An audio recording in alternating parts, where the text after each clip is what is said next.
আসসালামু আলাইকুম ভাই। ওয়ালাইকুম আসসালাম। কই গেছিলেন? তো বাড়ি থেকে আসলাম ভাই, খাওয়া দাওয়া করে আসলাম, দোকানের দিকে যাইতেছি। ও, আপনি খাইয়া দেয়া আসলেন? আপনি কই থেকে আসলেন ভাই? আপনি তো খাইয়া দেয়া আসলেন, আমি এখনো খাইতেই পারলাম না, ও, খাবার কেবল যাইতেছি। খাওয়ার জন্য যাইতেছেন? হ্যাঁ। খাওয়া দাওয়া করে আসেন, আমি দোকানে যাই, তারপরে দোকানে বসে চা খাবানি। ও আচ্ছা, ঠিক আছে। তাহলে ব্যবসার কি পরিস্থিতি এখন বর্তমান? ব্যবসার পরিস্থিতি বলতে গেলে ভাই, ওই যে হাসান ভাইয়ের একটা গান আছে না, হ্যাঁ। যে ব্যবসার কি পরিস্থিতি, মুরগি খুঁজি তিতি তিতি, বাপ দাদার আমলের স্মৃতি ধরে রাখবার চাই, এই টুকিটাকি সদাই বেচা কয় টাকা কামাই।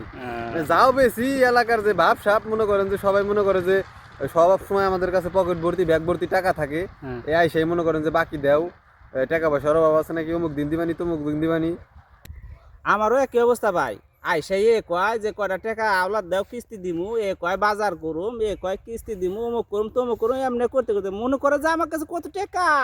আসলে আমার কাছে খোলা, আমার কাছে কোনো টাকাই নাই। মানুষে মনে করে যে আমার কাছে খালি টাকাই আছে। আবার টাকা না দিতে পারলে অনেকেই মনটা একেবারে বেজার করে চলে যায় যে হায় রে, ওর কাছে টাকা আছে, টাকা দিল না।